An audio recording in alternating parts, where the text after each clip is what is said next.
नमस्कार विद्यार्थी मित्रांनो, कसे आहात सगळे? तुम्हा सर्वांचं आपल्या यूट्यूब चॅनेल MPSC व्हिक्टरीमध्ये पुन्हा खूप खूप स्वागत आहे. आपण एक सिरीज चालू केली होती, प्रश्नपत्रिका विश्लेषण आणि सराव. तर त्या सिरीजमधील हा पुढील पार्ट आहे.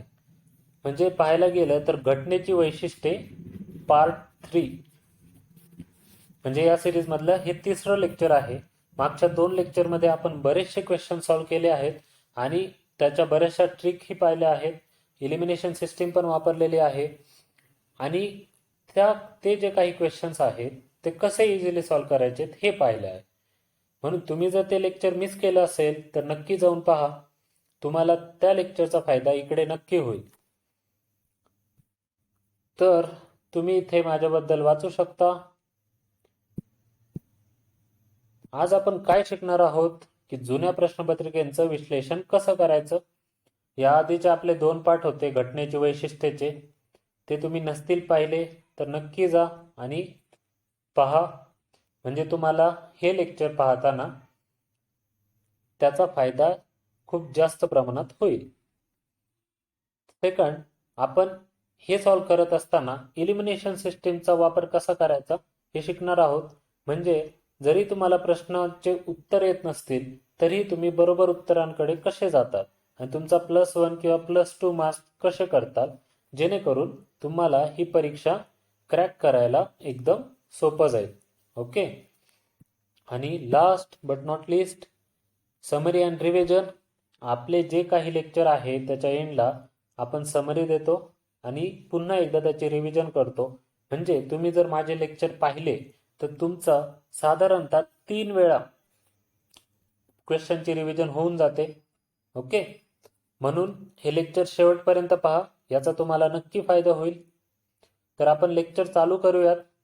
लेक्चरच्या सुरुवातीला जेव्हा मी क्वेश्चन वाचत असेल तेव्हा तुम्ही व्हिडिओ पॉज करू शकता आणि क्वेश्चन सॉल्व्ह करा आणि त्यानंतर पुढचं एक्सप्लेनेशन ऐका.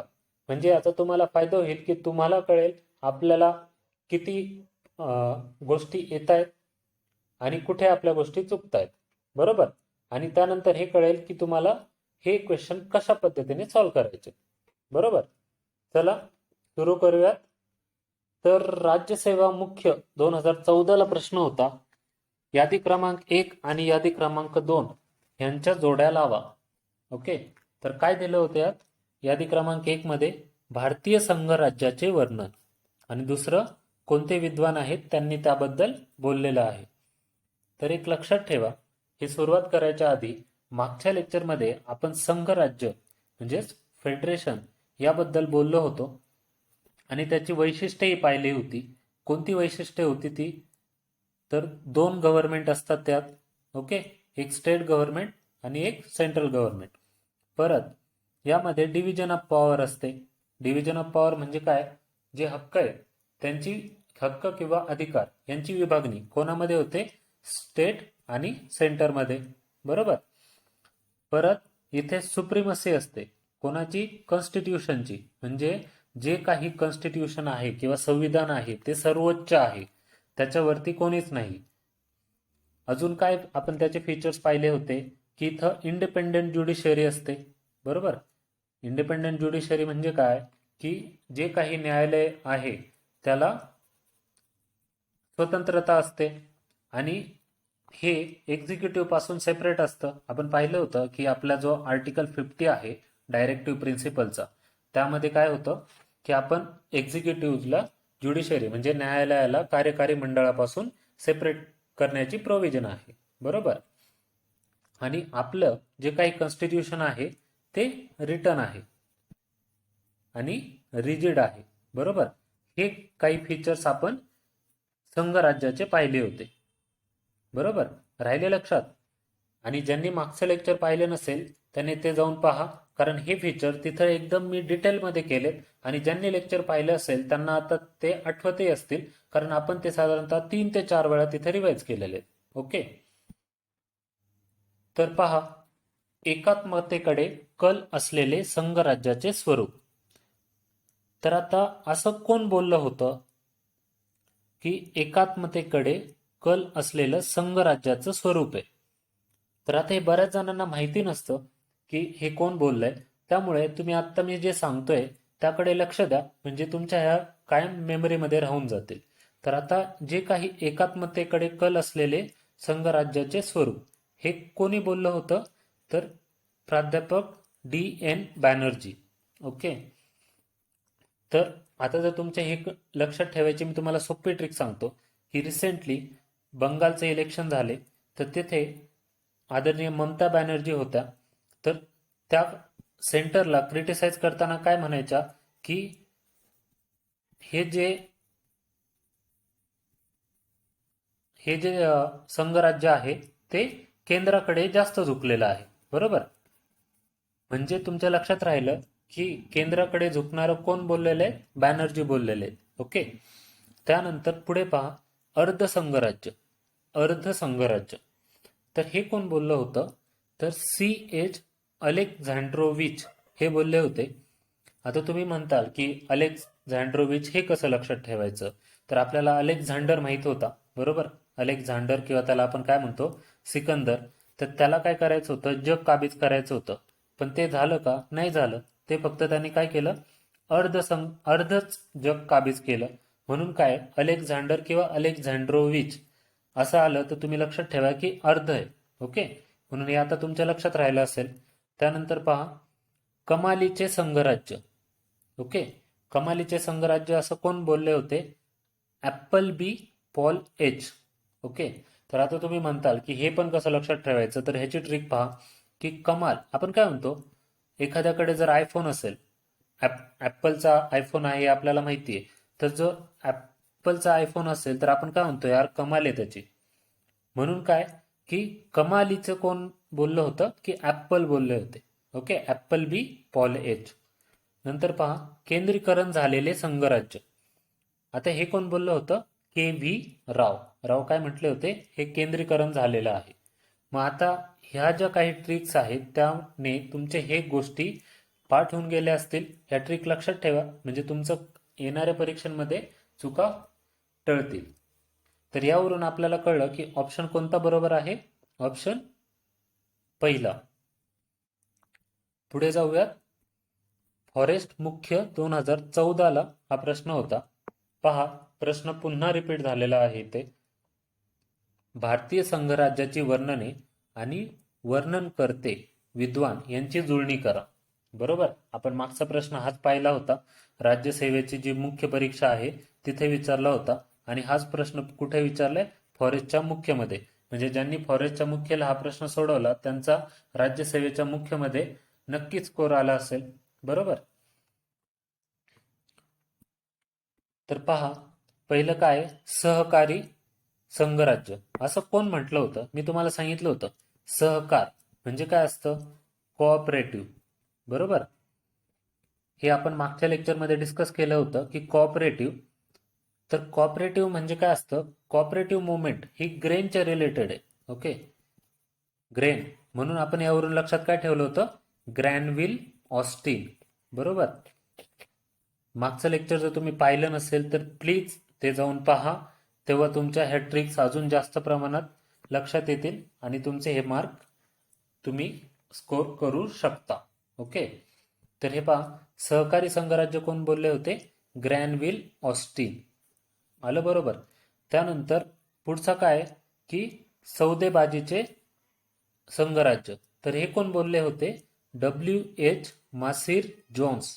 एवढे एक लक्षात ठेवा की जोन्स जे होते ते सौदेबाजीचे संघराज्य असं बोलले होते. त्यानंतर आता पुन्हा पहा, केंद्रीकरण झालेले. आता मागच्याच प्रश्नामध्ये आपण पाहिलं होतं की K.V. राव हे काय बोलले होते? की केंद्रीकरण झालेलं आहे. आणि त्यानंतर आपण पाहूयात की अर्ध. अर्ध कोण बोलले होते? आपण आत्ताच मागे ट्रिक पाहिली होती की अलेक्झांडर. ओके. म्हणजे अलेक्झांड्रो विच हे काय बोलले होते? अर्ध संघराज्य. तर जरी तुम्हाला ह्यातलं फक्त एक लक्षात असेल, कोणतं? अर्ध संघराज्य. कारण यासाठी आपण आता मस्त ट्रिक बनवली आहे की अलेक्झांडर राजाने काय केलं? अर्धच राज्य जिंकलं होतं. सॉरी, अर्ध जग जिंकलं होतं. बरोबर. मग आता तुम्हाला जर फक्त तुम्ही शेवटचा ऑप्शन हा जर इथं जोडू शकलात तर पहा, जे काही खाली त्यांनी ऑप्शन दिलेले आहेत तर त्यात पहा की ड च जोडी 1 ला असणारा फक्त आणि फक्त हाच ऑप्शन आहे. म्हणून आन्सर 1 हे बरोबर आहे. म्हणजे आता तुम्हाला कळलं असेल की जर एखादी फक्त फॅक्ट तुमच्या लक्षात राहिली तरी पण तुमचं आन्सर बरोबर येऊ शकतं. बरोबर. आणि ह्या ट्रिकने तुम्ही आता विसरणार नाहीत. बरोबर. मी अशा भरपूर ट्रिक्स हे मागच्या लेक्चरमध्ये सांगितल्यात आणि माझ्या टेलिग्राम चॅनल जे आहे आपलं MPSC विक्ट्री यावर पण काय करतोय मी अपलोड करतोय. तुम्ही तिथे जाऊन हे पाहू शकता. पुढे पाहूयात. PSI पूर्व 2013 ला प्रश्न विचारला होता. भारतीय राज्यघटनेच्या स्रोताबाबत खालील विधानांचा विचार करा. बरोबर. तर आता मी तुम्हाला सांगितलं होतं की राज्यघटनेचे जे स्रोत आहे तो खूप इम्पॉर्टंट टॉपिक आहे. यावरती आयोग कायम प्रश्न विचारतं आणि प्रत्येक परीक्षेमध्ये विचारतं. बरोबर. मग पहा, पहिले काय दिलंय, संसदीय लोकशाही. तर हे ब्रिटिश राज्यघटनेकडून घेतलंय का असं ते त्यांनी दिलेलं आहे. नंतर संघराज्य हे अमेरिकन राज्यघटनेकडून घेतलेलं आहे. मार्गदर्शक तत्वे हे आयर्लंडची राज्यघटना आणि शेवटचं सामायिक सूची ही ऑस्ट्रेलियाची राज्यघटना. ओके. तर आता एक एक आपण पाहूया. संसदीय लोकशाही. तर आपण मागच्या लेक्चरमध्ये ह्याच्या ट्रिक पाहिल्या होत्या. तर त्यामध्ये आपण पाहिलं होतं की ब्रिटिश राज्यघटनेकडून आपण काय घेतलंय, पार्लिमेंटरी सिस्टीम म्हणजे काय, संसदीय लोकशाही. बरोबर. म्हणून हे विधान बरोबर आहे. त्यानंतर संघराज्य. आता बरेच जण म्हणेल की संघराज्य हे आपण कोणाकडून घेतलंय, कॅनडाकडून घेतलंय, कारण तिथं आपण पाहिलं होतं की संघराज्य व त्याची सेंट्रलायझिंग टेंडन्सी म्हणजे केंद्राकडे झुकणारं. बरोबर. ही केंद्राकडे झुकणारी जी वृत्ती आहे तर ती आपण कॅनडाकडून घेतलेलं आहे. ओके. आणि संघराज्याची जी कल्पना आहे ते आपण अमेरिकन राज्यघटनेकडून घेतली. म्हणून हे तुम्ही लक्षात ठेवा, इथे कन्फ्यूज होऊन देऊ नका. त्यानंतर पहा, मार्गदर्शक तत्वे म्हणजे डायरेक्टिव्ह प्रिन्सिपल्स. तर हे कोणाकडून घेतलंय आपण, आयरिश कडून घेतलंय. आणि हा प्रश्न आयोगाने आत्तापर्यंत साधारणतः मागच्या आपण 2 लेक्चर जे पाहिले, जे पार्ट 1 आणि पार्ट 2 होते, त्यामध्ये आपण आयर्लंडचे राज्यघटनेचा जो काही क्वेश्चन होता तर तो साधारणतः 5 ते 6 वेळा सॉल्व्ह केलेला आहे. ओके. म्हणजे तुम्ही लक्षात ठेवा की मी तेव्हाही सांगितलं की हे खूप महत्वाचं आहे. त्यानंतर सामायिक सूची. आता मी मागच्याच लेक्चरमध्ये ट्रिक सांगितली होती की ऑस्ट्रेलियाची जी काही राज्यघटना आहे तर त्यांच्याकडून आपण काय केलेलं आहे की ज्या सर्व संयुक्त गोष्टी आहे, संयुक्त बैठक किंवा सामायिक सूची, परत इंटरस्टेट ट्रेड, ओके, ह्या ज्या काही गोष्टी आहेत त्या आपण कडून घेतलंय ऑस्ट्रेलिया. म्हणजे कुठेही जर संयुक्त आलं किंवा मिडल कोणती तरी गोष्ट आली तर ते आपण काय म्हणायचं, ऑस्ट्रेलियाच्या राज्यघटनेकडून घेतलंय. म्हणून काय आपल्याला कळतं की हे चारही ऑप्शन बरोबर आहे. म्हणून काय ऑप्शन येईल यातला, चौथा बरोबर. ओके. तर पुढे पाहूया. राज्यसेवा मुख्य 2012चा प्रश्न आहे की खालीलपैकी कोणत्या भारतीय राज्यघटनेच्या वैशिष्ट्यावरून असे निदर्शनास येते की वास्तविक कार्यकारी सत्ता पंतप्रधानाच्या नेतृत्वाखाली कार्य करणाऱ्या मंत्रिमंडळाच्या हातात आहे. बरोबर. म्हणजे आपल्याला काय विचारले, कॉन्स्टिट्यूशनचे जी काही फीचर्स आहेत तर त्यातलं कोणतं फीचर आहे की ज्याने असं दिसतं की जे काउन्सिल ऑफ मिनिस्टर आहे म्हणजे काय, मंत्रिमंडळ आहे, त्यांचे जी सत्ता आहे किंवा त्यांचे जे जी त्यांना सत्ता भेटते ती त्यांच्या हातामध्ये कोणत्या वैशिष्ट्यावरून आलेली दिसते. ओके. तुम्हाला प्रश्न समजला असेल. बरोबर. मग आपण पाहूयात ऑप्शन्स. तर पहिले प्रातिनिधिक लोकशाही. बरोबर. दुसरं अध्यक्षीय लोकशाही. तर तुम्हाला एक कळेल की अध्यक्षीय जर लोकशाही पाहिली तर आपल्या इथे अध्यक्षीय लोकशाही नाही. बरोबर. म्हणून हा ऑप्शन चुकीचा होतो. त्यानंतर आपल्या इथे संसदीय लोकशाही आहे म्हणजे हा ऑप्शन बरोबर येऊ शकतो. पण पुढचा ऑप्शन आपण एकदा पाहूया की प्रत्यक्ष लोकशाही. हे कुठं आहे, स्वित्झर्लंडमध्ये, जिथं लोकांना अधिकार आहे की ते राईट टू रिकॉल आहे. म्हणजे एखाद्याला जर निवडून दिले तर त्याला ते पुन्हा माघारी पण बोलू शकतात. पण आपल्या इथं तसं काही नाहीये म्हणून हा पण ऑप्शन चुकीचा आहे. आणि जर आपण पहिला ऑप्शन पाहिला तर आपल्या इथे प्रातिनिधिक लोकशाही म्हणजे रिप्रेझेंटेटिव्ह डेमोक्रेसी. आपल्या इथं रिप्रेझेंटेशन आहे पण आपली फक्त रिप्रेझेंटेटिव्ह डेमोक्रेसी नाहीये, तर ती काय आहे, संसदीय लोकशाही आहे. बरोबर. आता मला वाटतंय तुमचा कन्सेप्ट क्लिअर झाला असेल की आपल्या इथे पार्लमेंटरी डेमोक्रेसी आहे, म्हणून याचं उत्तर काय येईल? ऑप्शन 3. आणि त्यावरून आपल्याला काय कळतं की इथे सत्ता काय आहे? आपल्या आर्टिकल जर तुम्ही 74 आणि 75 जर पाहिले असतील तर यामध्ये काय सांगितलेलं आहे की प्राईम मिनिस्टर हा हेड असतो आणि तो काय करतो की राष्ट्रपतीला सल्ला देतो. कोणाच्या ह्याने? की त्याचं एक काउन्सिल ऑफ मिनिस्टर असतो आणि जी काही पॉवर आहे ती प्राईम मिनिस्टरच्या हातामध्ये असते. बरोबर? आणि राष्ट्रपती हे फक्त नाममात्र असतात. हे आपण मागच्याच लेक्चरमध्ये पाहिलं होतं. ते डी ज्युरी असतात. बरोबर? त्यावरून आपल्याला म्हणून काय कळलं की ह्याचा आन्सर काय येईल? आन्सर 3. पुढे पहा, राज्यसेवा मुख्य 2012चा प्रश्न आहे की खाली दिलेली भारतीय राज्यघटनेची वैशिष्ट्ये आणि त्यांचे जे काही स्रोत आहेत. पहा, आपण आत्ताच प्रश्न सोडवला आणि तोच प्रश्न पुन्हा इथे रिपीट आहे की कॅबिनेट व्यवस्था. तर यांनी इथं काय दिलंय? फ्रान्स. आता एक पहा की मागचं जे काही लेक्चर होतं त्यात मी तुम्हाला सांगितलेलं होतं की कॅबिनेट सिस्टीम हे आपण कोणाकडून घेतली आहे? म्हणजे ही ब्रिटनकडून घेतलेली आहे. बरोबर? म्हणून पहिले हे रॉंग होऊन जातं. हे आपण कुठं डिस्कस केलेलं आहे? तर ह्याचं जे पार्ट 2चं जे लेक्चर आहे घटनेची वैशिष्ट्ये, त्यामध्ये आपण हे नीट डिस्कस केलेलं आहे. ओके. तर पहा, फ्रान्सकडून जर पाहिलं तर फ्रान्समध्ये आपण पाहिलं होतं की फ्रान्सकडून आपण काय घेतलं होतं? लिबर्टी, इक्वॅलिटी आणि फ्रॅटर्निटी. पण तिथे मी तुम्हाला एक क्वेश्चन पण विचारला होता की फ्रेंच राज्यक्रांती ही कधी झाली होती? कारण हे जे काही वैशिष्ट्य आहेत ते फ्रेंच राज्यक्रांतीतूनच आलेले आहेत. ओके. जर तुम्ही ते पाहिलं नसेल तर मला इथे सांगा कमेंट बॉक्समध्ये की फ्रेंच राज्यक्रांती कधी झाली होती. त्यानंतर पहा की मूलभूत हक्क. ओके. तर हे फंडामेंटल राईट्स आहेत. मूलभूत हक्क हे आपण सोव्हिएत युनियनकडून नव्हते घेतलेले. बरोबर? ते कोणाकडून घेतले होते?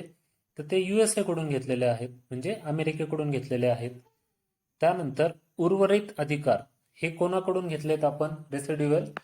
इथे काय दिले त्यांनी? ऑस्ट्रेलिया. पण आता आपण मागचे प्रश्न पाहिले आणि मागचे काही लेक्चर्सही पाहिले, त्यात मी तुम्हाला ही ट्रिक सांगितली की ज्या काही फक्त संयुक्त गोष्टी आहेत त्या सगळ्या आपण ऑस्ट्रेलियाकडून घेतल्यात. ओके. पण इथे काय दिले यांनी? उर्वरित अधिकार. तर ते आपण ऑस्ट्रेलियाकडून नाही घेतलेले, कारण इथे आपल्याला संयुक्त काहीच दिसत नाही. तर हे जे उर्वरित अधिकार आहेत ते आपण कोणाकडून घेतलेत? कॅनडाकडून घेतलेत. ओके. एखाद्याने जर हा धडा वाचलेला नसेल किंवा चॅप्टर रिवाइजही नसेल केला तरी तुम्ही हे व्हिडिओ पाहिले तरी तुमचा त्यातून कन्सेप्ट क्लिअर होऊन जाईल. ओके. आणि शेवटचं आयोगाचं खूप आवडतं मार्गदर्शक तत्वे. मी तुम्हाला सांगितलं हे आता 7 ते 8 वेळा झालंय रिपीट की मार्गदर्शक तत्वे हे आपण कुठून घेतलंय? आयरिश कॉन्स्टिट्यूशन कडून घेतलंय. बरोबर? त्यानंतर त्यात त्यांनी जर्मनीशी जोडी लावली होती, पण जर्मनीकडून आपण काय घेतलंय? इमर्जन्सीच्या रिलेटेड ज्या काही गोष्टी आहेत तर त्या आपण जर्मनीकडून घेतलं होतं. मग मी सांगितलं होतं की तिथे ट्रिक की हिटलर ह्याला काय करायचा तो की तिथे इमर्जन्सी लावायचा जर्मनीमध्ये.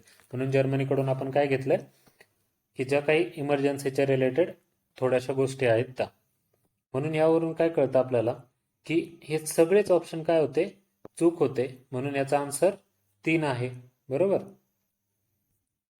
पुढे जाऊयात.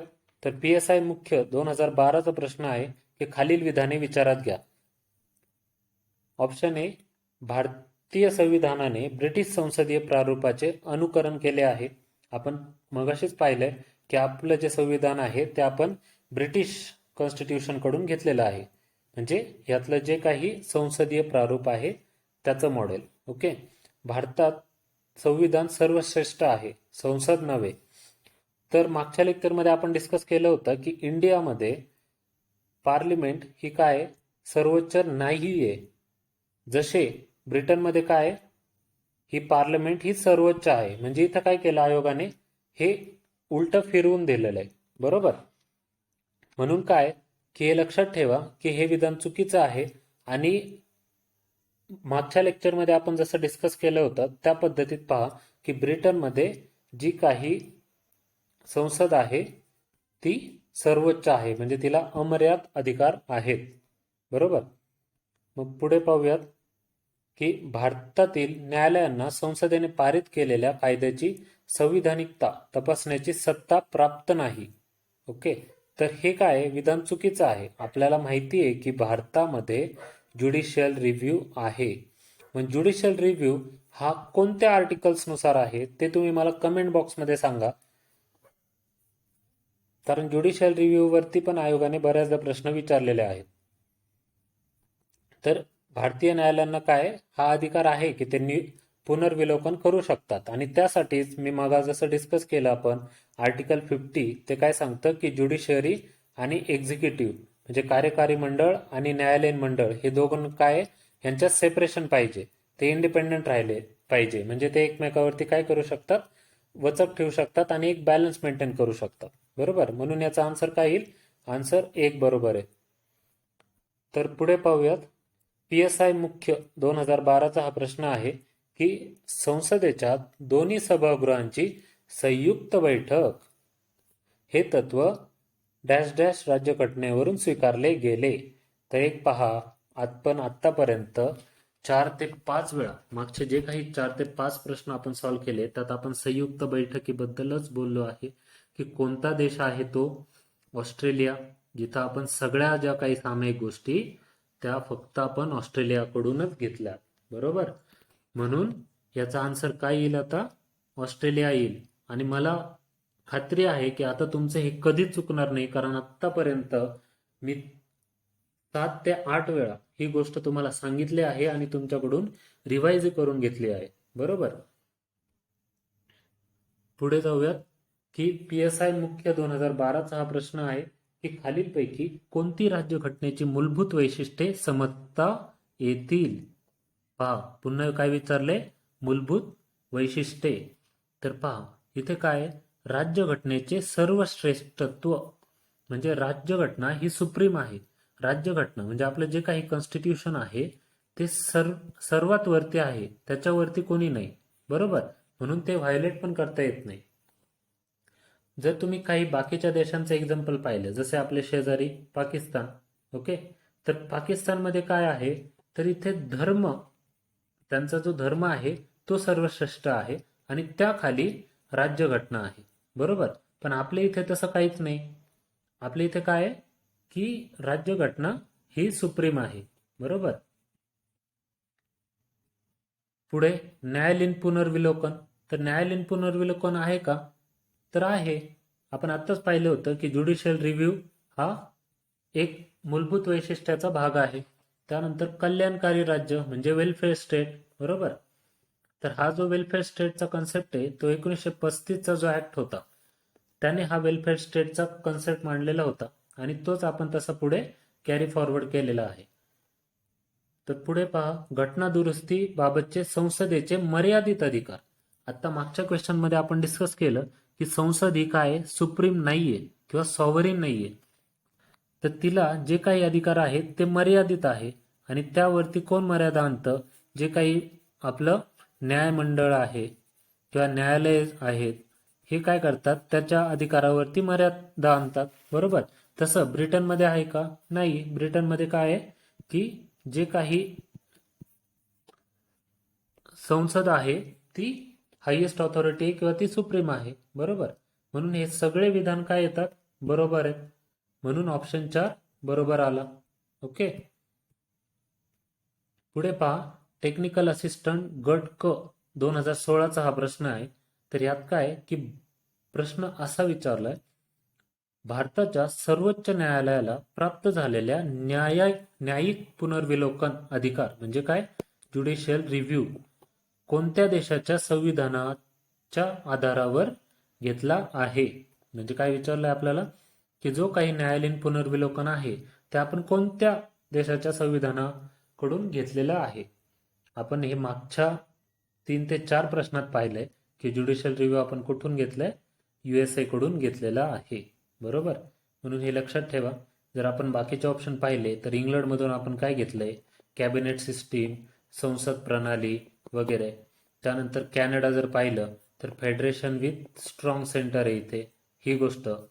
त्यानंतर राज्यपालाची जी नियुक्ती आहे ती पण आपण कॅनडाकडून घेतली.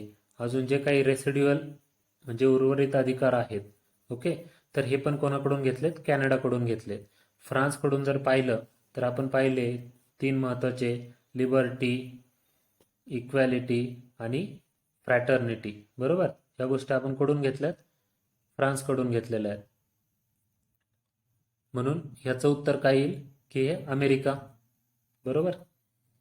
पुढचा प्रश्न पहा. ॲग्री MPSC ॲग्री 2012चा हा प्रश्न आहे की संघ राज्य सरकारमध्ये, ऑप्शन पाहूया. हा असाच प्रश्न मागच्या जो काही पार्ट आहे, पार्ट 2 या लेक्चर सिरीज मधला, तर त्यामध्ये आपण पाहिला होता. तर तुम्हाला आठवत असेल तर हा सोडवायचा प्रयत्न करा.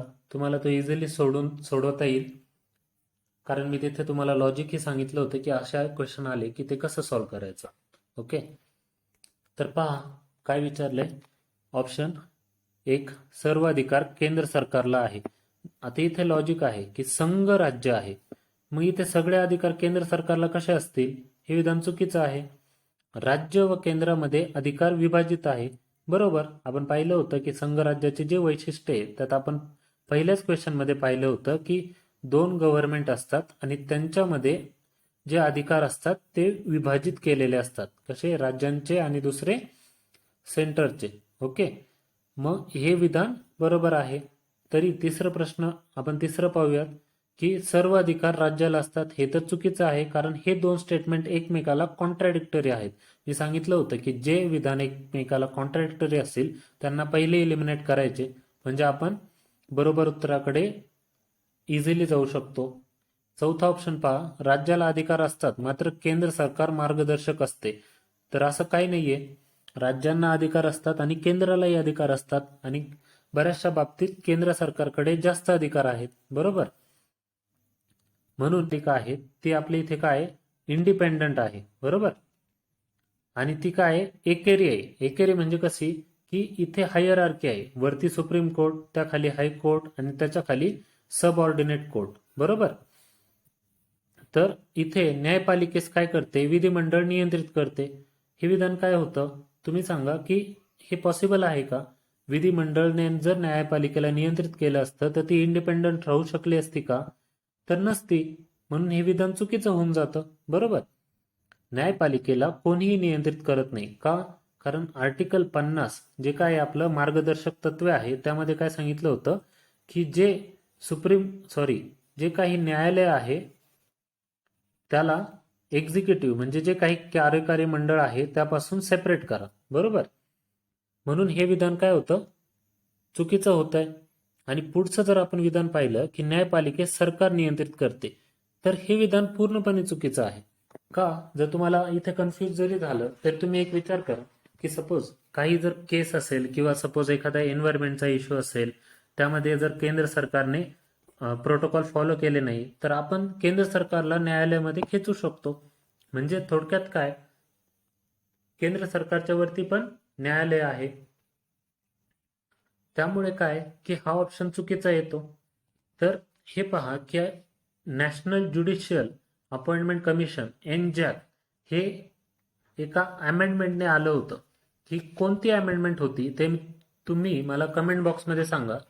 तर ह्या अमेंडमेंटमध्ये सुप्रीम कोर्टने काय सांगितलं की इथे जे काही त्यांचं इंडिपेंडन्स आहे, जे त्यांचं बेसिक फीचर आहे, तर ह्या इंडिपेंडन्सवरती सरकारी नियंत्रण येतंय.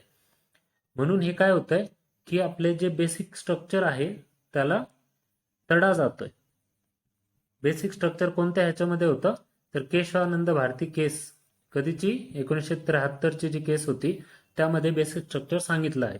पण ते काय म्हणले की ह्याला तडा जातोय. बरोबर, म्हणून तुम्ही काय करा की हे स्क्रॅप करून टाका. ओके, म्हणून NJAC हे सुप्रीम कोर्टने स्क्रॅप केलं. तर हे एक महत्वाची अमेंडमेंट होती, हे तुम्ही लक्षात ठेवा. यावरती प्रश्न बऱ्याचदा विचारला गेला आहे, करंटमध्येही आणि स्टॅटिक पार्टमध्येही. म्हणून याचं उत्तर काय येतं की एकेरी व एकात्म न्यायपालिका. बरोबर, पुढचा प्रश्न पाहूयात. STI प्री 2011ला प्रश्न विचारला की सामान्यपणे संघ राज्य पद्धतीला कोणत्या पद्धतीचे विधिमंडळ असते? आत्ताच आपण पाहिलं होतं की जे संघराज्य आहे त्यात 2 गव्हर्नमेंट असतात आणि सेकंड पाहिलं होतं की बाय कॅमरलिझम म्हणजे द्विगृही सभागृह आहे, म्हणजे त्याचे जे काही वैशिष्ट्ये आहेत त्यावरतीच आपण ह्या गोष्टी पाहिल्या होत्या. म्हणून याचं उत्तर काय येईल की ते पहिलंच दिलंय द्विगृही, म्हणजे हेच उत्तर झालं. एक गृही असेल का? नसेल. आणि बहुगृही असण्याचा काहीच मतलबच नाही तिथे. ओके, म्हणून याचं बरोबर उत्तर काय येईल? द्विगृही सभागृह आहे. पुढचा प्रश्न पहा. MES म्हणजे महाराष्ट्र इंजिनिअरिंग सर्व्हिसेसच्या GS मध्ये हा प्रश्न होता की संघीय शासन व्यवस्थेमध्ये सत्तेचे केंद्रीयकरण झालेले असते. ओके, तर केंद्रीकरण झालेलं असतं का? जर संघ आहे तर संघ मध्ये काय असतं? पॉवरचं डिव्हिजन असतं. हे मगापासून आपण पाहिलेलं आहे की जे काही वैशिष्ट्य आहेत त्यात आपण पाहिलं होतं की पॉवरचं हे डिव्हिजन असतं. कुठं? सेंटर आणि स्टेटमध्ये. नंतर सत्तेचं विकेंद्रीकरण केलेलं असतं. बरोबर, हे विधान बरोबर आहे. आता तुम्ही म्हणाल कसं विकेंद्रीकरण? तर राज्यांकडे काही सत्ता दिलेली असते, बरोबर, काही अधिकार दिलेले असतात जे की फक्त राज्यच चालू शकते आणि केंद्राकडेही काही अधिकार असतात. म्हणजे थोडक्यात काय, इथं डिसेंट्रलायझेशन झालेलं आहे. बरोबर, पुढे पहा. यामध्ये केवळ एकच सरकार असते. एक असते का? नसते. पहिल्याच प्रश्नामध्ये आपण पाहिलं होतं की 2 गव्हर्नमेंट असतात. कोणतं? एक स्टेट गव्हर्नमेंट आणि एक सेंट्रल गव्हर्नमेंट. बरोबर. चौथा ऑप्शन पहा. यामध्ये केवळ प्रांतीय सरकारे असतात.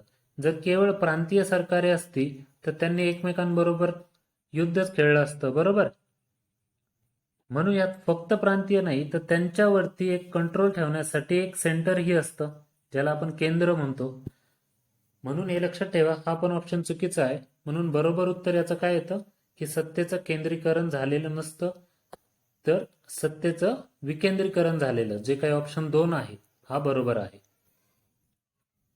तर आता समरी अँड रिव्हिजन पहा.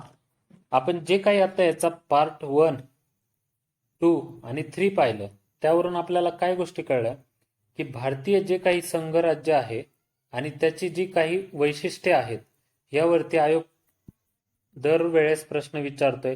ही वैशिष्ट्ये आपल्याला माहितीच असली पाहिजे. मग ती वैशिष्ट्ये कोणती? 2 गव्हर्नमेंट आहे, बरोबर, इथे बायकॅमेरलिझम आहे म्हणजे द्विगृही सभागृह आहे. त्यानंतर काय? सुप्रीमसी कोणाची आहे? कॉन्स्टिट्यूशनची. आपल्या इथे काय आहे? कॉन्स्टिट्यूशन सुप्रीम आहे. पाकिस्तानमध्ये काय आहे? त्यांचा धर्म तिथं सुप्रीम आहे आणि कॉन्स्टिट्यूशन त्याच्या खाली आहे. बरोबर, म्हणून तिथे सर्व प्रॉब्लेम होतात. त्यानंतर म्हणजे काय? Independent judiciary. ज्युडिशरी आपण पाहिलं ती इंडिपेंडंट आहे, एकेरी आहे, एकात्मक आहे.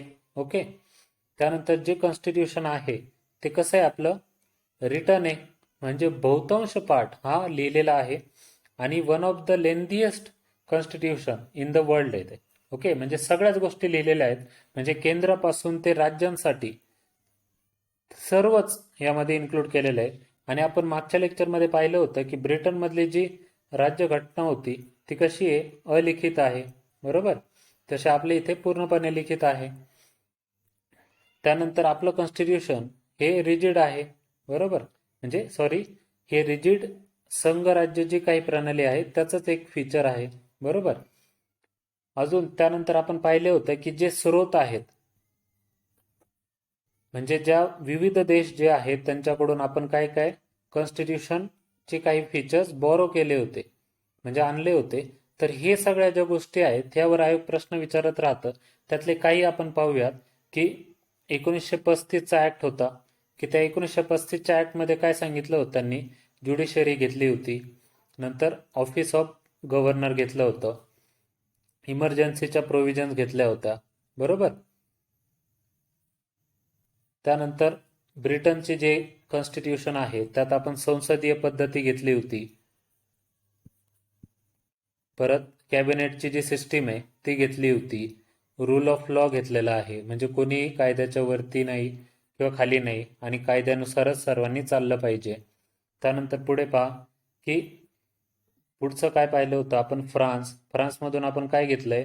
लिबर्टी, इक्वॅलिटी आणि फ्रॅटर्निटी. बरोबर, परत मी तुम्हाला सांगितलं होतं कॅनडा जे आहे तर कॅनडाकडून काय घेतलंय आपण? रेसिड्युअरी पॉवर, परत अपॉइंटमेंटची जी प्रोसिजर आहे कोणाच्या, राज्यपालांच्या, ती पण कॅनडाकडून घेतलेली आहे. अजून काय गोष्टी आपण कॅनडाकडून घेतल्या, तर जे स्ट्रॉंग सेंटर आहे फेडरेशनमध्ये ते आपण कॅनडाकडून घेतलेलं आहे. त्यानंतर महत्त्वाचं आयरिश, तर ह्यामध्ये काय डायरेक्टिव्ह प्रिन्सिपल्स म्हणजे काय, मार्गदर्शक तत्वे त्यांच्याकडून घेतले आहेत. त्यानंतर राष्ट्रपतीची जी काही नेमणूक आहे त्या रिलेटेडचे प्रोव्हिजन्स हे पण आयरिशकडूनच घेतले. त्यानंतर ऑस्ट्रेलियाचं जर पाहिलं तर ऑस्ट्रेलियाचं मी तुम्हाला सांगितलं, संयुक्त बैठक, सामायिक सूची, जे इंटरस्टेट ट्रेड म्हणजे दोन दोन राज्यांमधला व्यापार, हे जो काही आहे ते आपण कडून घेतले, ऑस्ट्रेलियनकडून घेतले. आणि यावरती बऱ्याच आयोगाने प्रश्न विचारलेत. बरोबर, म्हणजे आता तुम्हाला एक ओव्हरऑल अंडरस्टँडिंग आलं असेल की आयोग हा कुठल्या टॉपिकवरती क्वेश्चन विचारतंय आणि आपण तो एकदम डिटेलमध्येच कव्हर केलेला आहे. बरोबर, म्हणजे आपण काय केलंय आता, बुल्स आय हिट केलंय, एकदम जो सेंटर असतो ना तिथेच आपला बाण लागलेला आहे. म्हणून हेच लेक्चर तुम्ही पुढे कंटिन्यू पाहत जा, म्हणजे तुम्हाला आता आयडिया येऊन जाईल की प्रश्न हे कसे सॉल्व्ह करायचे. ओके, तर आजसाठी आपण इथेच थांबूया. तुम्ही चॅनलला नवीन असाल तर नक्की सबस्क्राईब करा आणि लाईक शेअर करा, जेणेकरून मला नवीन नवीन व्हिडिओ बनवण्यासाठी अजून प्रोत्साहन भेटेल. तसेच या लेक्चरच्या ज्या काही PDF आहेत त्या माझ्या चॅनेल MPSC विक्ट्री, जे माझं टेलिग्रामचं चॅनल आहे, तिथे मी अपलोड करत असतो. इथे तुम्हाला बाकीच्या पण गोष्टी अवेलेबल होतील, तर ते नक्की जॉईन करा. आजसाठी आपण इथेच थांबूया. थँक्यू.